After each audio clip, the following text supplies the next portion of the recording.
No reasonable Christian can claim that the subjugation of women by men is derived from the teachings of Jesus, says Dr. Ree Boddé, who is the director of the Melbourne Anglican Diocese program, Prevention of Violence Against Women. Dr. Boddé was providing an update on Year 2 of the program's progress to the October Melbourne Anglican Synod. Dr. Boddé said that certain sections of the Church were communicating to women of faith that they should stay in abusive relationships. Anglican Media caught up with Dr. Boddé afterwards to talk about the program. The overall vision is to reduce the violence against women and girls by building a culture within Anglican organisations to promote equal and respectful relationships, and that's the key thing. And so that was our vision that we had in 2012, and then we looked specifically at the objectives of that, how we were going to actually achieve that. And we had 5 objectives around that work. And I'm only going to name for you today 3, but these are to increase the capacity of Anglican organisations to undertake a range of primary prevention activities. That's the first one. The second one is to promote equal and respectful ways for women and men to relate to each other in an Anglican setting.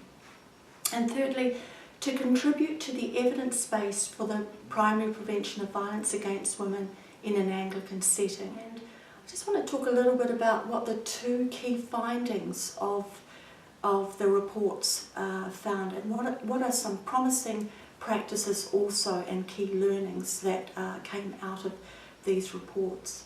Well, the first one, and perhaps no surprise, but really importantly, men are important carriers of violence prevention messaging. Really key. Men are important carriers of violence prevention messaging, and so we needed to win the commitment of the men involved in this violence prevention work.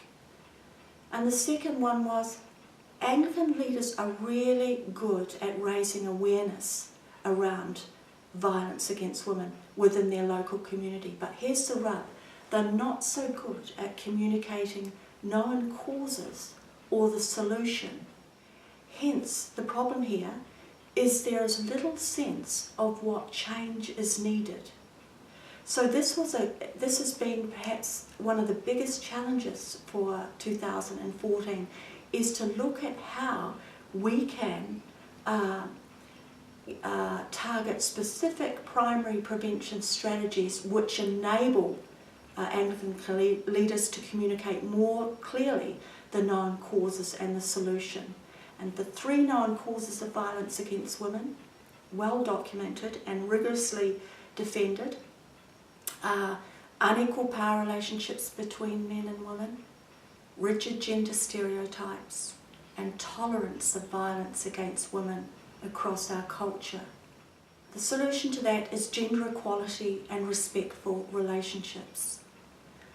So that's the challenge before us. So this year we've been working on developing a biblical resource. There are 2 curriculum groups that we are drawing on to promote what we consider the gospel values of equality and respect, as well as understanding what those roadblocks are for Anglican leaders in communicating that. But here's the good news here. We have within the work, ministry and life of Jesus a way to overturn this domination system, which is embedded across not just the church, not just in our sacred texts, but actually embedded across the institutions. So we need to actually understand, we need to go bigger than the individual, broader than the individual, and begin to see this as actually a cultural issue. Revd Scott Holmes, who sits on the steering committee of the program, has been involved since it began. He draws on his experience as an Anglican priest and a public health practitioner at YMCA Victoria to help guide the Melbourne Anglican Diocese program. So the program I run is called Y Respect Gender Project, and it's based at YMCA Victoria, which is the largest YMCA association in Australia.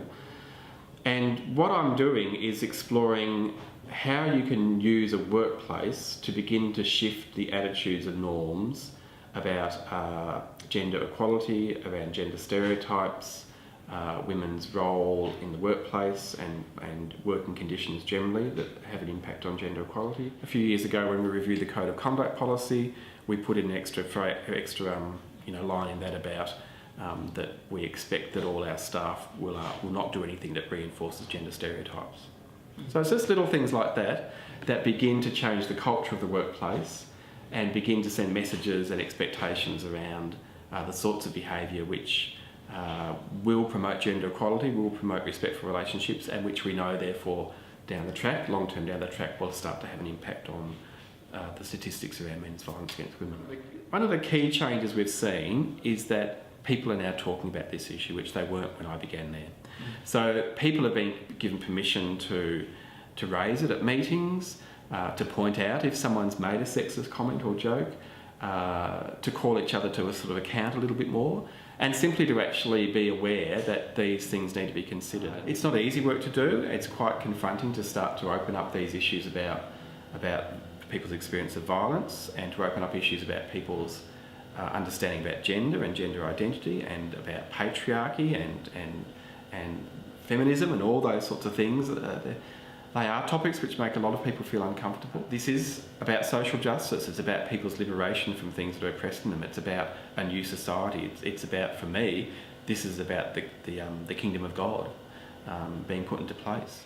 One of the things that, in working with some women who have been victims of violence themselves, both in the workplace, not just in the home setting, but within their workplace setting as well, is how they've actually drawn on the Bible to actually help them to overcome or overturn and provide hope for them in terms of being able to deal with their workplace environment or within the biblical text itself, within the sacred text itself, within our practice, we have the possibility to transform lives.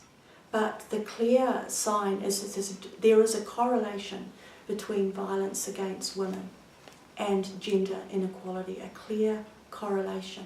And I know that rubs people up the wrong way, but they've just got to get with the program essentially. That's there, that's present.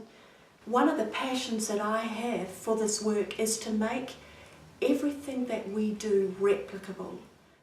To view the work of Dr. Boddé and the Prevention of Violence Against Women program, please visit our website.